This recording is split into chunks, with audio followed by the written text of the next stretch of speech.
Hello and welcome to a very special episode of AvTalk. I am Ian Pechnick, joined with Jason Rabinowitz, as always, and our special guest today is Sven Lidström from the Norwegian Polar Institute. He is just returned from Antarctica and is now, I believe, Sven, you're back in Norway? Correct. I'm back in northern Norway, in Tromsø. So you've gone from one polar extreme to another, but you've switched latitudes. Welcome and thank you so much for joining us. Yeah, thank you. Welcome, Sven. This is going to be a special episode, I think. Definitely our first special podcast episode where something terrible or just awful has not happened. So this is very exciting. Exactly. So tell us a little bit about who you are and what you do in Antarctica. Okay, so my job with the Norwegian Polar Institute is to do operations. And one of the things is to maintain the airfield we have. And it's been there since 2005. And it was built to make it easier for our scientists and staff to get access to the station. Prior to that, we went down by ship. And then we started flying, and we flew out of Cape Town to our Russian station, Novolazarevskaya. And from there, we flew on with smaller aircraft. And then the Norwegians saw a big opportunity to build an airfield right at the station. And it would give us the chance to fly via a gateway like Cape Town, but we could fly straight from Norway and go down and be on station within like 24 hours. So what exactly is Troll Station? What happens down there? How many people are down there? What time of year? Give us a little overview of what exactly happens down there in Antarctica. Yeah, good question. So Troll is one of the year-round stations. There are about 40, I believe, that have people year-round. And currently we're 6 people wintering at Troll. And they maintain the station. They do some support for different scientific projects. And they prepare the station for the summer. Most of the activity in Antarctica goes on during the summer, but there's a lot of preparation that goes into it. So that's what they're doing now. And then they're also responsible for opening the airfield so we could get in during the summer. The main research is atmospheric research. And we also have a satellite downlink station for Kongsberg satellite services. And that's what they're maintaining during the winter. And then summer, these days, a lot of research focusing on environmental aspects like glaciology, biology, and things like that. So there are 6 people spending the Antarctic winter really all by themselves, and they've got a variety of jobs, it sounds like, because they're responsible for maintaining a satellite installation so that they have communications.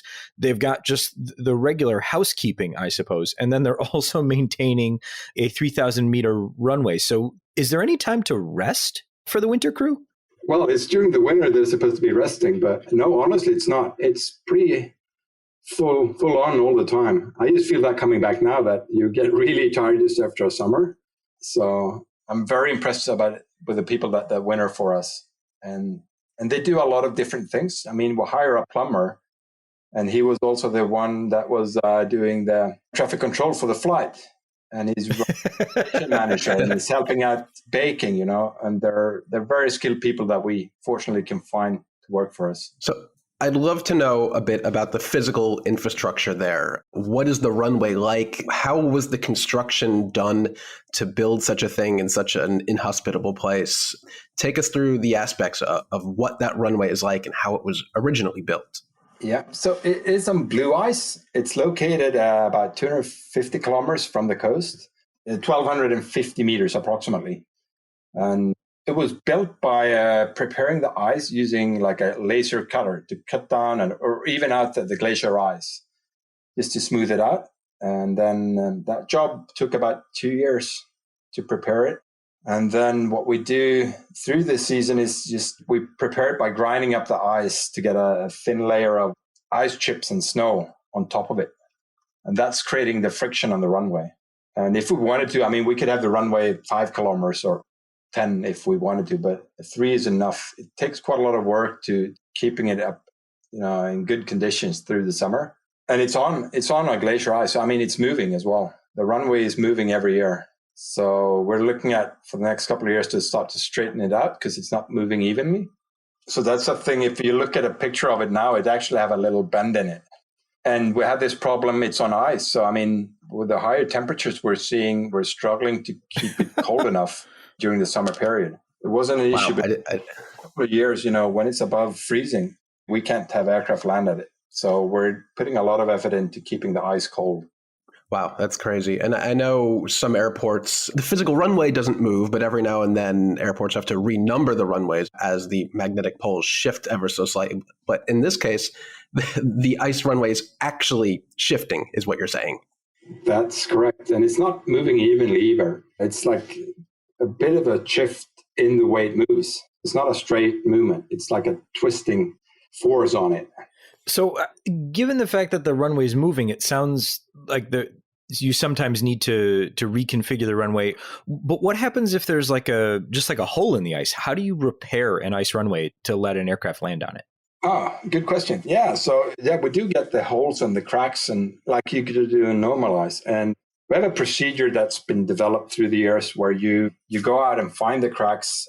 You have a mixture of ice chips, snow, and cold water, about a third of each. And you go out and it's like cement. You just pour it in and then even it out. So that's a job that we do continuously through the summer as the runway moves. So it's kind of like a skating rink. Correct. Very much like a skating rink. Another problem we're seeing lately as well is that with the higher temperatures, we have sand blowing off from the mountains. And, when that ends up on the ice, it starts melting and creating small holes. And it gathers in pools of sand that melts into it. So what you would think is sand on a runway is good, but not in an Antarctic runway. That's actually a big issue for us to keep it clean, not to get any debris on the runway. That's really interesting because, you would think that the sand would be, creating friction, but no, it's just melting the ice, and that's not very good. No, correct. So how is the runway maintained, not aside from the physical runway? How do you keep the snow off and prepare? Because you mentioned that you're creating kind of a snow and ice chip mixture on top of the runway to create the friction. How is that done? So we use a tiller, very much what you see in the back of the piston bullies or tracked vehicles that maintain the ski slopes. Very similar, or actually the same in a way, just maybe a bit longer. But it just grinds up the runway and it creates these ice chips. And if you let it rest for a day or two, so it's like mixing with the ice, that's creating the very good friction. And to keep the temperatures down on the ice, to keep it cold enough, we actually move snow on top of it to insulate the ice so it doesn't melt. The last couple of years, it's been so warm. So even though we're far from the coast, we see melting on the glacier. I mean, we had physical melt pools like water on the ice. And if we'd had that on the runway, it would be a huge issue. So that's why we move snow on top of it. And it's on blue ice. So it's not like you see in Antarctica. Otherwise, there's a lot of snow. So it's actually blue ice. It's a blue ice area. So it's one of these areas where there's no snow normally. So how far is the snow from the blue ice and how far are you moving the snow? So now, once we started building the runway, we get these barriers on the side. So we get some snow there, and of course it snows, and we try to keep that close to it as much as we can so we can blow it on. Otherwise, we have snow up on Nunatak, which is a mountain that sticks up the ice, and that's where our station is located. So that's about 7 kilometers from the runway. Or if we go further out on the glacier or the ice sheet, maybe 15, 20 kilometers, you start seeing more and more snow. So let's shift to the actual operation of the airfield. What happens maybe a week before you're going to receive an aircraft? Okay, yeah. So we start preparing the runway. So in this season, we started removing snow that we put on top of the ice to keep it cold during the summer. So we start blowing that away. Actually, we use the same machines used in an airport. Anywhere in the world, we have issues with snow. It's the same type. We use the same type to blow the snow on top of that runway to keep it cold. And then once we have a flight, we remove it. And we start with that about 2 weeks prior to the flight. 1 week prior, we start grinding it or going over with these piston bullets or Everests that we use with a tiller on the back that just creates this ice chips on top of it. And then we let it sit for 2 to 3 days before the flight. And if there are any repairs that we need to do, this I mentioned, or you mentioned that we get these holes, we need to do that. We stopped doing that about 2 weeks prior to the flight. So it's enough time for it to freeze, and we can check that the repair is good enough. And then about 5 days prior to the flight, our weather forecasters that we use, that is actually, they're German and normally based at the German station. They start doing the weather forecast for the flight. And for the last flight we had, they came up with a very narrow weather window. So we actually moved the flight forward 24 hours to get in before a big storm. So at the moment, they're going through a quite big storm down there. And when we're talking storms, I mean, we recorded 98 meters per second winds. So that's like 3 times a hurricane. So wow, you can't really fly a plane in that. No, you can't. And you don't have many places exactly to divert to around there if you miss the window. No, correct. We're actually lucky because we do, during the summer season, we would have an alternate, but we never plan for it. But we do have an option if that's the case. That was a good thing with the plane we used on this flight. They could actually go down and circle for a while and go back. And we try to go for those type of planes. And for reference, this time around, it was an Icelandair 767-300. And I believe last time it was a 757-200 that Icelandair used, not a 300. I'm not sure what they used last time. They did not fly for us last time they flew down. They flew for another or a tourist company. I believe it was 6 years ago. Early this season, we used Global Express, and we've used 737s. We've also used a 757. It just depends on how many people and how much cargo we're bringing in or out on station and how our schedule looks. And this year was very special due to COVID. That restricted us in how we could set up the operations. So Iceland being more or less green with nearly no cases of COVID made it a lot easier for us to take the plane from there. And then being able to fly from Troll straight home to Oslo was a big benefit for us as well. So the airfield is ready. You've got your layer of ice chips and snow that are going to provide friction on the blue ice runway. The weather is clear. The aircraft is inbound from Cape Town. What is everyone doing to get ready for the flight to land? Okay, so then our chef and science tech and so on, they actually go in. We have a fire truck, or for this flight, they required us to have 2. So we rebuilt a tracked vehicle, a Hägglunds tracked vehicle. So we had 2 fire trucks, and they go out and are 1 hour prior to the flight, they're at the airfield. We have an ambulance, also a Hägglunds vehicle, and the doctor went out in that. This time around, it was the electrician who was the airfield tower, and he goes out about an hour or 2 hours prior to the flight and checks the runway, checks everything is in order. Last year, we actually had a couple of birds fighting on the runway. So right before the flight, we had to dead birds. It's just like any other airport. Yeah, exactly. Yeah. And then we start bringing the passengers out this year because they wanted to see the flight. They were out there about half an hour prior to the flight. Then the aircraft comes in, lands. There's a lot of people taking photos, of course, or filming, or it's a big thing. And then it's like any other airport, only that we don't have that many flights to practice for. So it's a big thing for everyone to get involved in this. So, just out of curiosity, you mentioned that there are firefighting trucks there for the arrival of this aircraft. What are these fire trucks doing the rest of the time? Because they looked like pretty standard airport firefighting trucks that you would see at any other airport. Is this just generally used there, or are these special pieces of equipment just for the sporadic flights that actually do come in? It was brought in for the sporadic flights, but we use it on station as well. So we have some roads, so they do fire prevention or fire protection on station, but mainly it's for our flight operations, and it's a very standard fire truck. Our training we do in Svalbard, and we do it on a very similar type of truck. So they get very familiar with operating the same truck that we use down at Troll.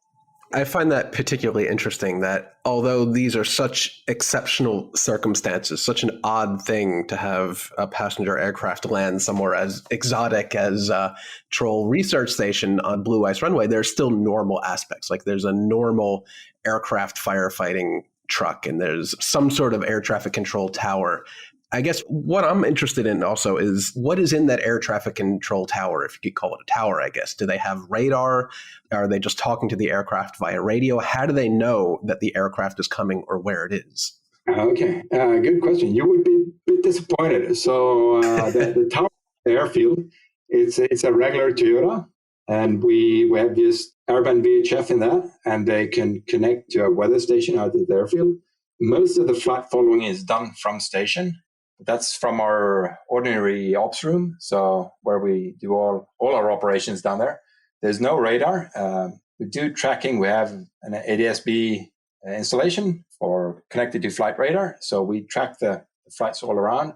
We have satellite phones, VHF, HF, remote controlled cameras, and so on, but it's not very similar to what you would expect in a normal tower. And that also puts a lot of pressure on the pilots flying in. We have a GPS approach if needed to, but we don't allow planes to come in when the weather is bad. We always look for good weather windows for our flight operations. So the aircraft comes in and you're doing the normal stuff. So cargo loading and passengers loading and things like that. The two questions that we've gotten the most on social media have been about fuel and how that works. How do you fuel an aircraft there and how that all works? And then what is the terminal building like? Where do you put passengers? Does everyone have to stay in the station and then just kind of wander around? Or is there like an actual Troll Research Station terminal? Of course we have a terminal building, but you would be a bit disappointed when you see it. It's a container, but it's a Weather Haven mech container. So we actually can expand it to about 3 times the size. And when we have people coming through Troll that fly onto other stations, our chef normally comes out. Last time we had some British scientists come through. They arranged tea and scones for them. And if people are staying for a longer period of time, we can set up tents so we can bring them into station. But for this flight, we just expanded this container and people were sitting in there. We have heat in it. We actually have Wi-Fi. We didn't have for this flight because we didn't set it up, but we could connect to Wi-Fi over satellite.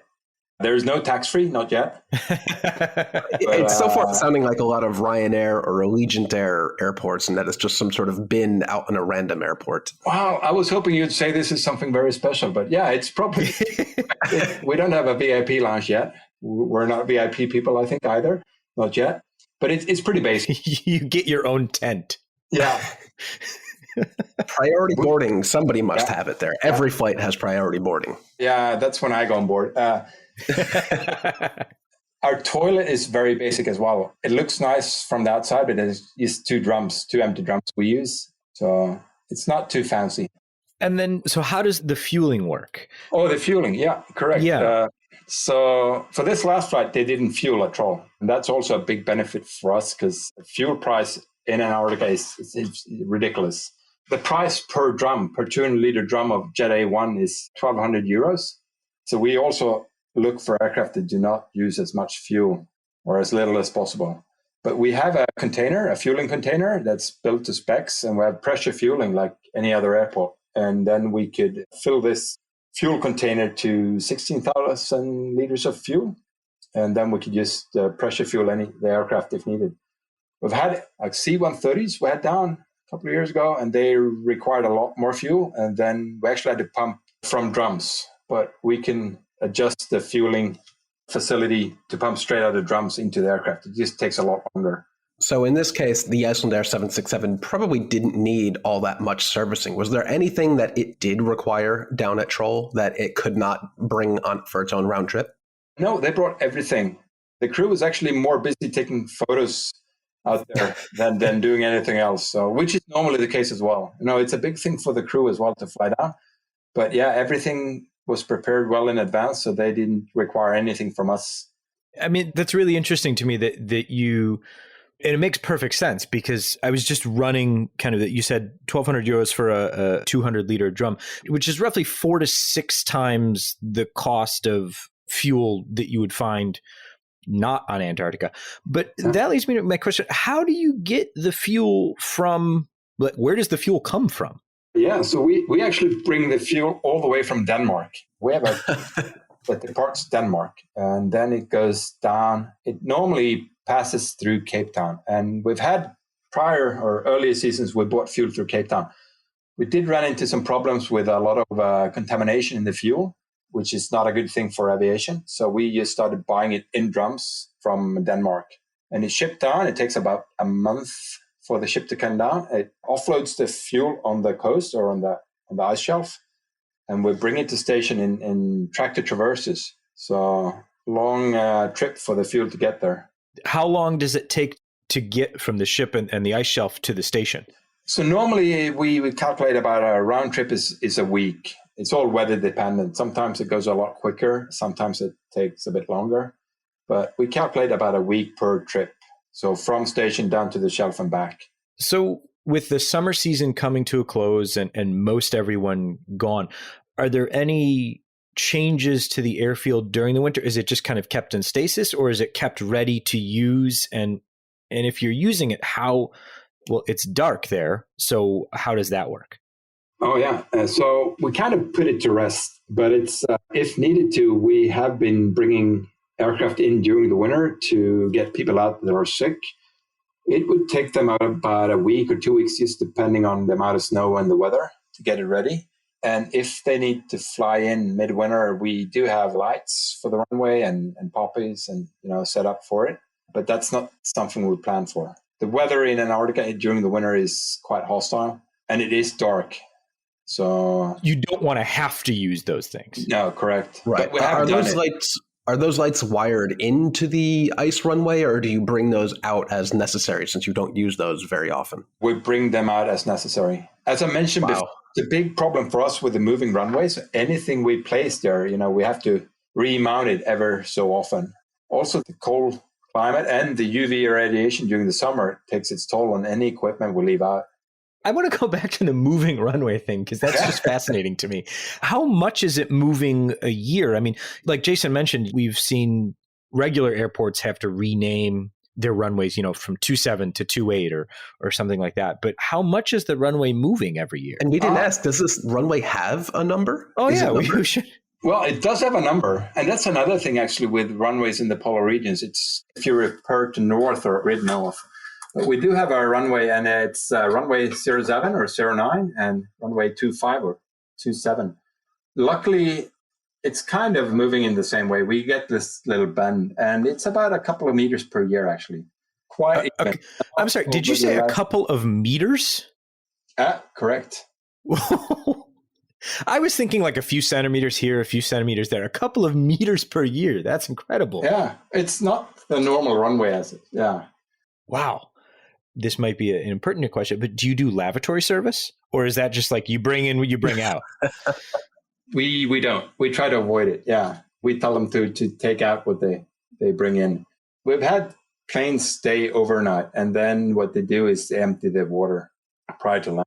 But yeah, we don't do any lavatory service. We haven't been asked to, actually. That's probably for the better. I've noticed that the aircraft that come down generally don't stay for very long. I think the Icelandair 767 was on the ground long enough to pilots could stretch, walk around, take some pictures, load up the cargo and your personnel and leave. Is that by design for the mission? Is that to protect the aircraft from sitting overnight in the cold weather, or is it just kind of, how scheduling works out? It's kind of how scheduling works out. We've had aircraft stay overnight. We've had longer visits, like VIP visits, where they had it stay there a couple of nights. We had the Norwegian King came down for a visit a couple of years ago, and his plane stayed there, I believe it was 3 nights. We've had 737s down there overnight as well. So it's just depending on how our scheduling works and what we want to accomplish with the flight. One of the questions that we got on social media was about de-icing. We answered that question via Twitter, but I thought we could talk about it a little bit more in depth here, because you had mentioned that there's no de-icing and there's no de-icing fluid used, and that's for environmental reasons. But you also mentioned that you don't really need it. No, it's extremely dry down there, so we don't see that issue. I think I've seen it once, and then we used to use heaters or blowers and brooms. And that was on a flight that stayed the 3 nights. We saw that. And they also took off during the night or in the evening to go back. But otherwise, it's not an issue we see or encounter.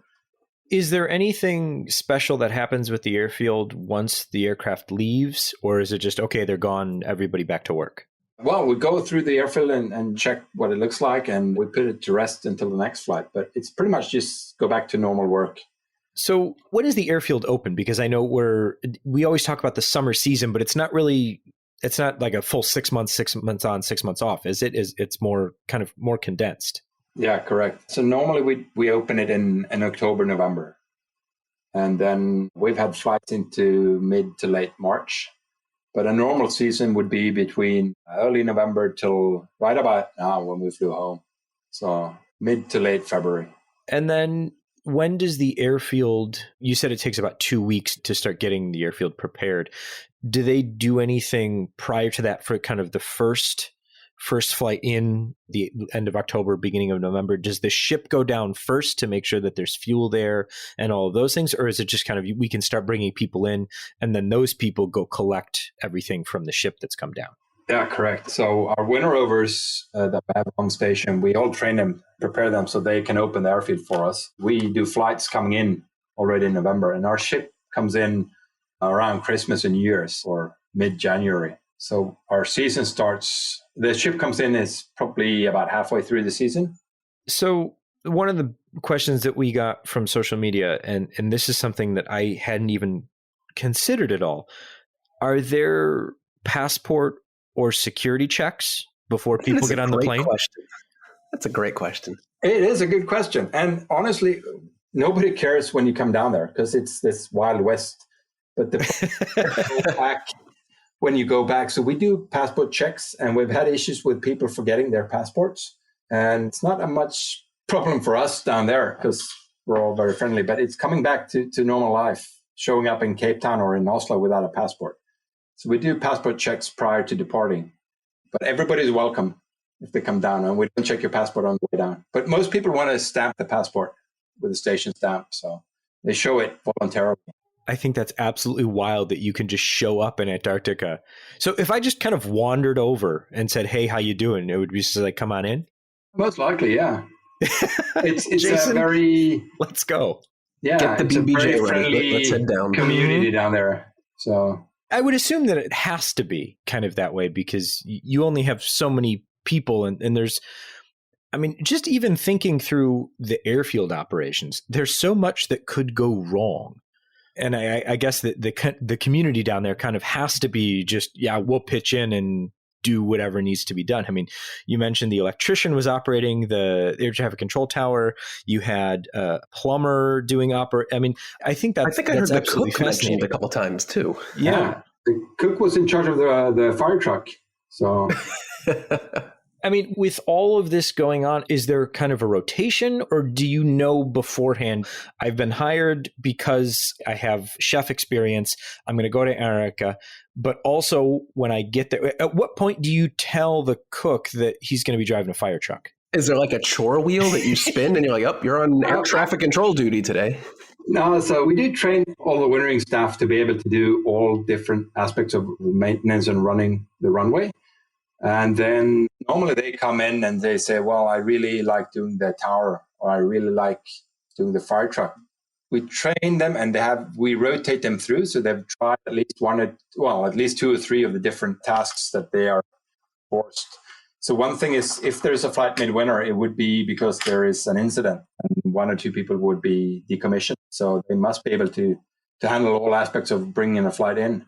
Yeah, I can see how that would absolutely be necessary. During the summer, I assume there's a lot more activity than just coming down with one flight, a few flights with personnel and things like that to your station. Having one of the larger runways in Antarctica must make Troll Station a kind of a hub for other researchers, no? Normally, yeah, we would take people from other countries coming through. This season was very different. Trying to keep COVID out of Antarctica, pretty much every country was fending for themselves this year. This year, we did not allow anybody outside our program or had been through our quarantine and testing procedure. They were not allowed to visit station this year.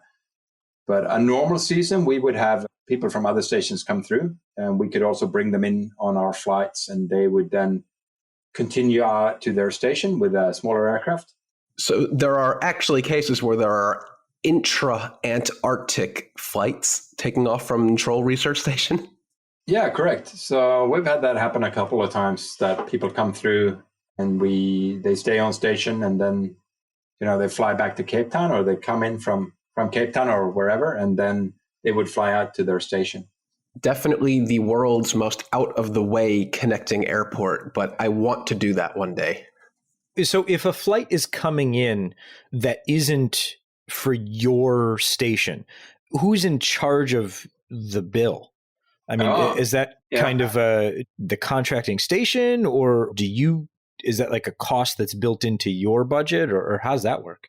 Okay, so we don't allow any aircraft to come in that's not approved for us, and we only are allowed aircraft that has a mission to support scientific program down there, or a national sponsored Antarctic research program. And then we also put a lot of demands on the operator of an aircraft coming in, or on experience, what type of aircraft and things like that. We often get requests for different people to fly in or to use Troll as to go somewhere, and that's not possible.